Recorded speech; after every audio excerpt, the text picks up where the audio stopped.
भारत माता शिव शक्ति अवतार। आज है 2/3/2025।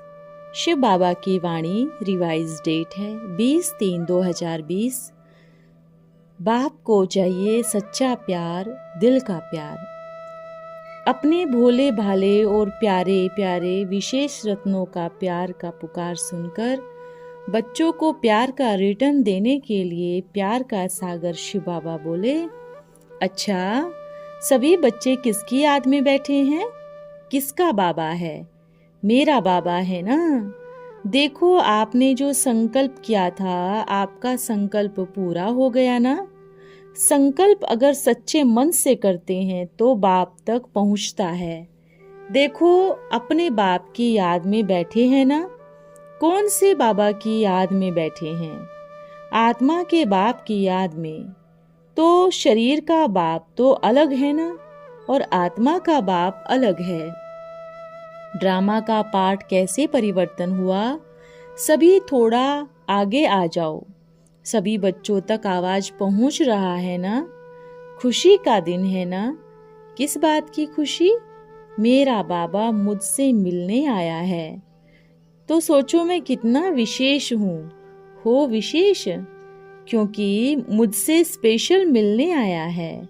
जिससे मिलने के लिए देखो कितनी लंबी लाइन लगी हुई है। चाहे विश्व के किसी भी कोने में हो, पर बाप तक पहुंच जाते हैं। जिससे मिलने के लिए द्वापर युग से अब तक कितने बच्चों ने अपना बलि दिया है प्रभु के एक दर्शन के लिए। वो बाप आप बच्चों से मिलने आए हैं।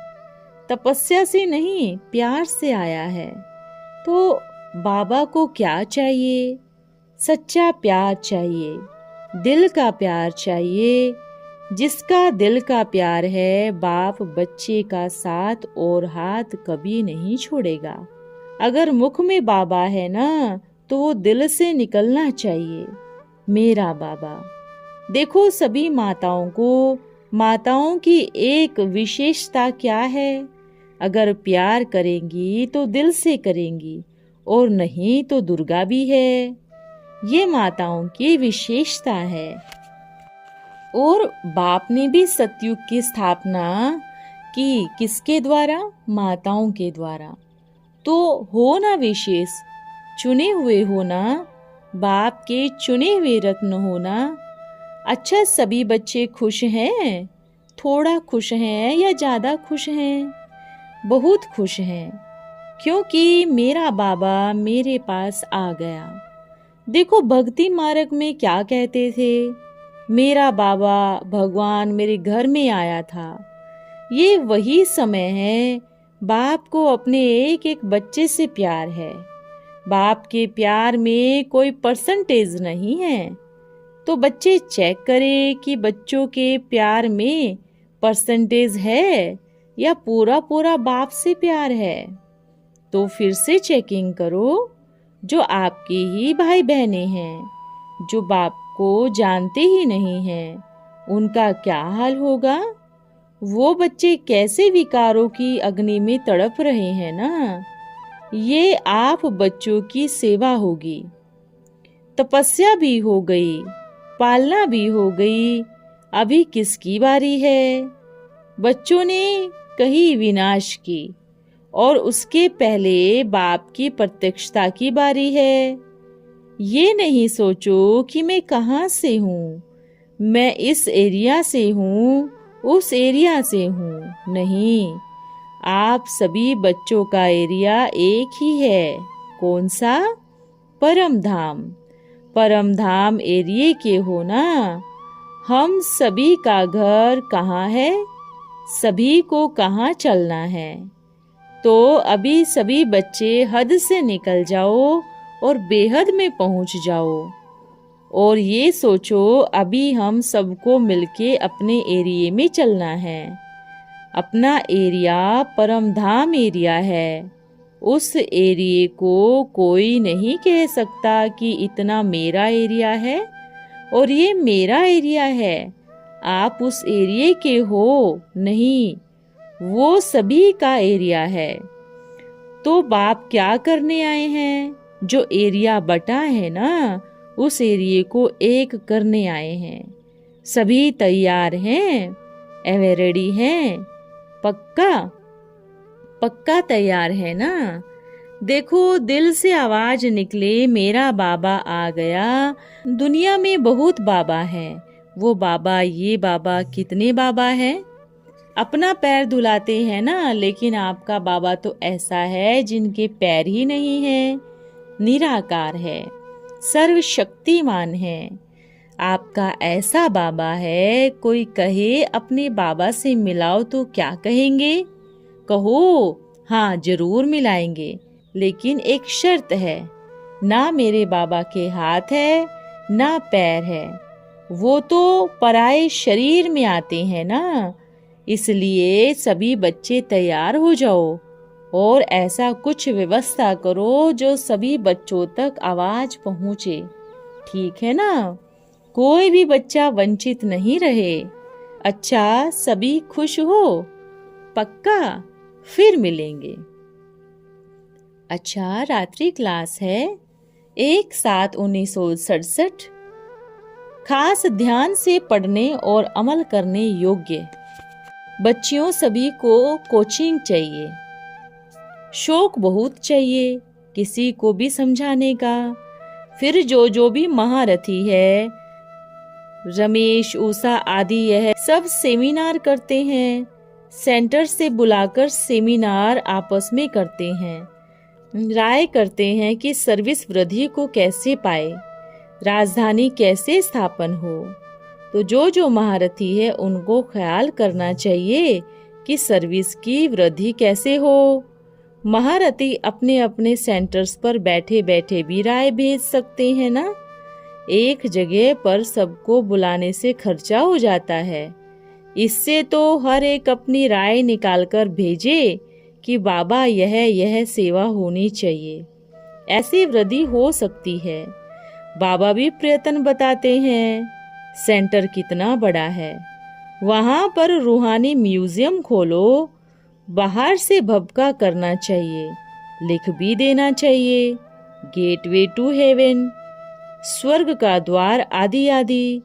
चित्र भी अच्छे होने चाहिए। समझाना है कि आकर सृष्टि चक्र की आदि मध्य अंत की नॉलेज समझो। बाप से कैसे वर्षा पा सकते हैं, वह आकर समझो। हर एक बच्चा कोई ना कोई युक्ति निकालकर घर बैठे ही लिखकर भेजे। यह भी तुम बच्चे ही जानते हो, राजधानी कैसे स्थापन हो रही है। सदगति करने वाला गुरु किसी को भी कहा नहीं जा सकता। कोई आग से पानी से पार करते हैं तो उसमें फायदा ही क्या? फायदा तो है तुम्हारे पास। बाबा का विचार है कि हर एक सेंटर पर जो बच्चे हैं, रूहानी म्यूजियम भभके से खोल देवे कि भारत में सतयुगी दैवी स्वराज्य फिर से स्थापन हो रहा है। वह आकर समझो। सतयुग से कलयुग, कलयुग से फिर सतयुग कैसे होता है, वह आकर समझो। समझने से सतयुग का मालिक बन सकते हो। सेमिनार में भी तो यही विचार निकालेंगे ना। घर में बैठे ही पॉइंट्स निकालकर भेजो तो सेमिनार हो जाता है।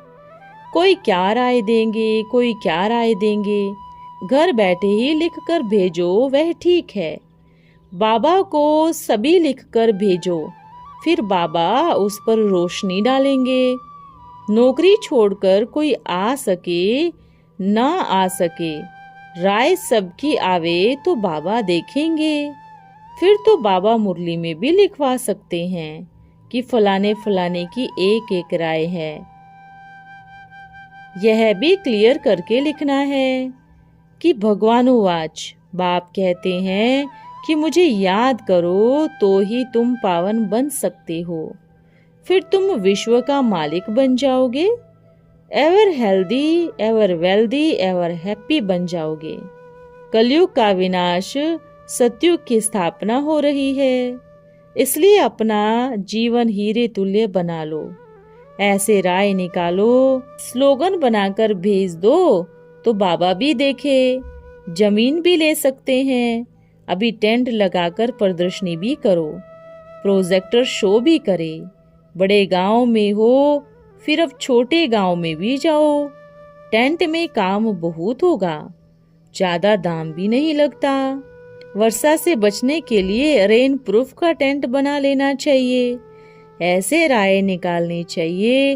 हर एक महारथी घुड़सवार प्यादे का पता पड़ जाता है। बहुत है जिनके तो ख्यालात ऐसे कभी चलते ही नहीं हैं। मेल्स धंधे आदि वाले होते हैं तो उनको बहुत ख्यालात चलते हैं। शमशान में भी तुम तो 2-4 मुख्य चित्र ले जाकर समझा सकते हो। मुख्य चित्र भी यह है, त्रिमूर्ति के चित्र और झाड़ में भी कुछ है।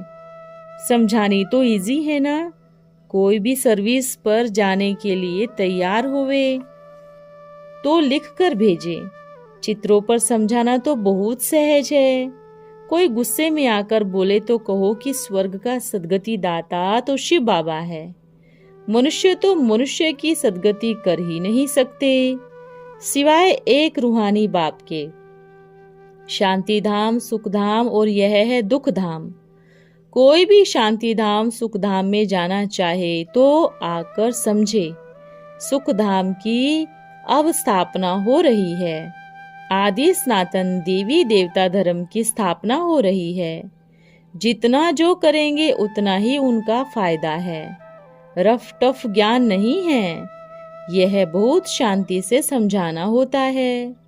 दुनिया जो जो काम करती रहती है वह तुमको नहीं करने हैं।